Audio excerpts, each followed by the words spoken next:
Good morning, O'Neill. How are you? Look at this. This is our library right now. Can you believe it? It's all open. This is crazy. We are here on Saturday and we are getting this done. We have the amazing guys from the warehouse here and a gal taking down the whole library. And it's amazing. So it's going to look so different when you're here. And we are just going to have to make sure that we stay on the tile as of now, because we are going to be a lot of construction going on. So I hope that we can all be respectful of this space. And it's going to be amazing. But this is the first step in our new library construction reboot, and it's going to be amazing. All right, friends, we are back. Can you believe that library? I can't wait to see the new improvement of everything. We're going to get new shelves, new furniture, new tables. We're going to get a collaboration center. It is going to be, what is it, on fleek? Or maybe I'm too old to say that. This week, we also have some really exciting book fairs going on. And so on Monday, you'll be able to come to the book fair from 12:30 to 2:30. And then during the week, we have your teacher scheduled some different times that you'll be able to visit with your class if you are in person. And then on Thursday night, from 2:30 to 6 o'clock, we will be here if you are a distance student or you want to come back with your family to do some extra shopping with our book fair. I know I always love having a book in my hand, smelling the paper, and getting a chance to have reading time with my family. So it's so nice to have your very own books and you can build your book library. And so I'm very excited for our book fair, and it's going to be in person. You can still order online if you want to, and it'll be in our gym. And so it's just going to be a really fun time. I'll also list our times for our book fair on Facebook and Class Dojo, just so you have those reminders as well. And then we have some continued testing going on this week. So some of our friends who are distance will be coming in to do the IAR in the gym as well on the other side of the book fair. And then our students in person who are in grades 3 through 6 will also be taking the Illinois Assessment of Readiness test. This is just a test to see how our school is performing. It is not an individualized test in any way that gives us a specific score for our students. It's really just to see how well our school is performing. And I think that's what the big stuff is going on this week. And I really hope to see you at the book fair. Well, on Tuesday, I have a staff meeting, and that's where all of us teachers and get together and learn about being better teachers. And it's all about writing this week. And this book, it really speaks to the power of education, the power of your words, and the power of expressing your thoughts and your dreams. And it's called Malala's Magic Pencil by Malala Yousafzai. So I probably didn't say her last name right, but Malala is her first name. And let's learn a little bit more about Malala and her magic pencil. All right. Do you believe in magic?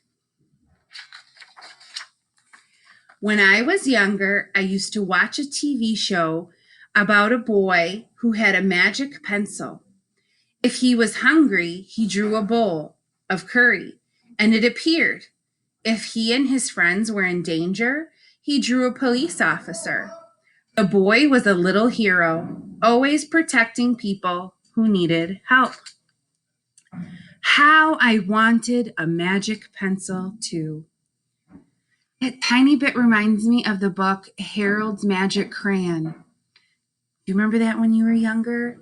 Or our kindergartners know about it too? When he draws, he creates. So writing and drawing, you're creating.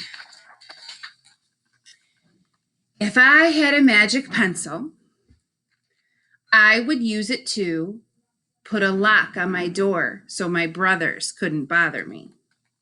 Stop time so I could sleep an extra hour every morning. Erase the smell of the trash dump near our house. What would you do if you had a magic pencil? I'd love to read about it. And I would use it to make other people happy.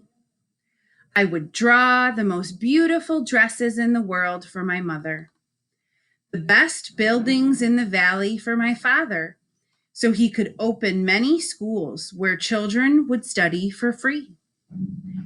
A proper ball so my brothers and I no longer had to play with an old sock stuffed with rubbish. Every night before I went to bed, I wished for a magic pencil of my own. And every morning I would wake up and check my cupboard. But the magic pencil was never there.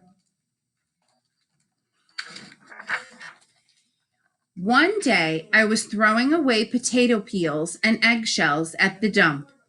I was wrinkling my nose and swatting away flies and making sure I didn't step on anything dirty in my nice shoes when I saw a girl about my age sorting trash into piles. Nearby, boys were fishing for metal scraps using magnets on strings. What do you think they're doing with all this garbage? When my father returned home from work, I told him what I'd seen. It had made me sad. Abba, I said. Yes, Johnny, he said back. I always liked when he called me dear one. That's what Johnny means. Why haven't I seen that girl in my class? Because, he said, but he didn't finish right away.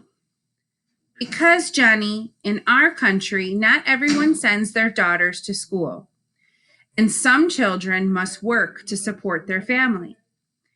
Those boys will sell metal scraps they find. If they went to school, their families would go hungry.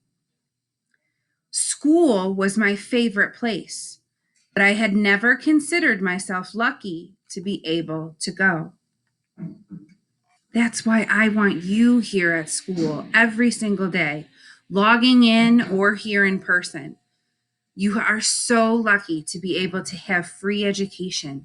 Not all countries have that. My father had always said, Malala, we live free as a bird. Now I wondered how free I'd truly be.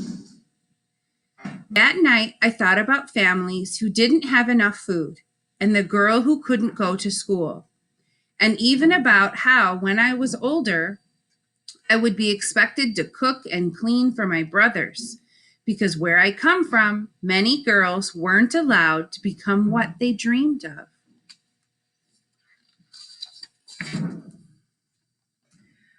I knew then that if I had the magic pencil, I would use it to draw a better world, a peaceful world. First, I would erase war, poverty, and hunger. Then I would draw girls and boys together as equals. Over the next few years, instead of wishing for a magic pencil every night, I worked hard in school every day. I wanted to be one of the top students in my class. That should be your goal too. But soon, powerful and dangerous men declared that girls were forbidden from attending school. They walked the streets of our city now. They carried weapons.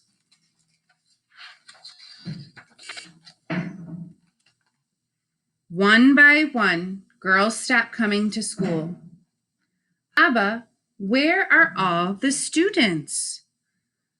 They don't feel safe here anymore, Yanni.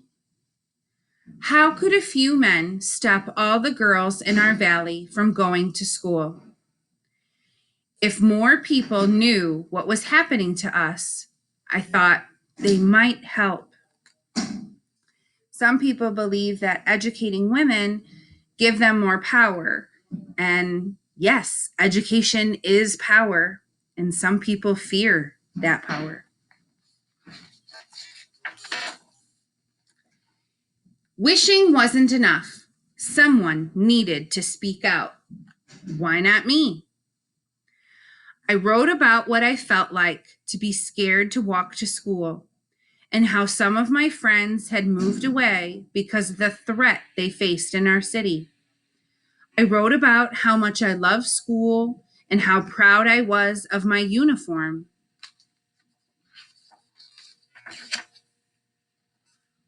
Once I started writing, I didn't stop.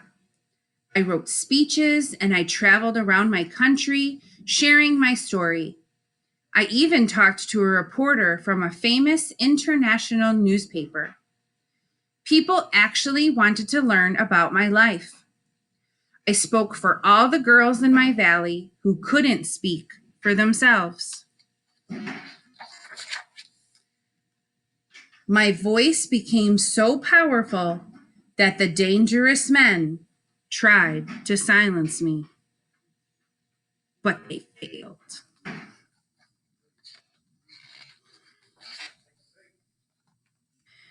And now my voice is louder than ever.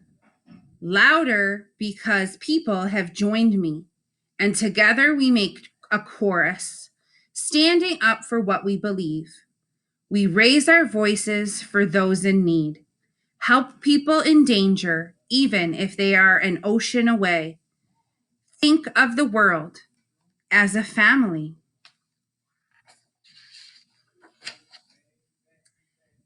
Do you still believe in magic? I do. I wrote alone in my room, but people all over the world were reading my story. Millions now know it and help me spread my message of hope. I had at last found the magic I was looking for in my words and in my work.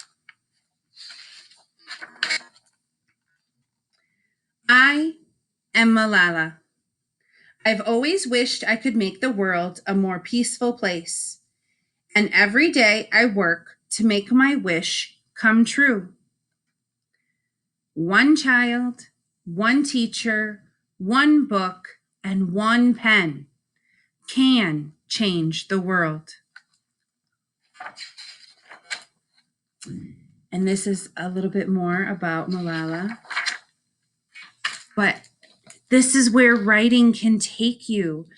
Whatever you are concerned about in the world, whatever you have issues with, whatever angers you or excites you or makes you sad, write about it. And we can share it together and even share it out. I'd love for us to talk about possible podcasts that we could do, or a newspaper, or I know Miss Jocelyn wants to start an advocacy group next year, and I really want you to be involved. The more we have your voice, because your voice matters.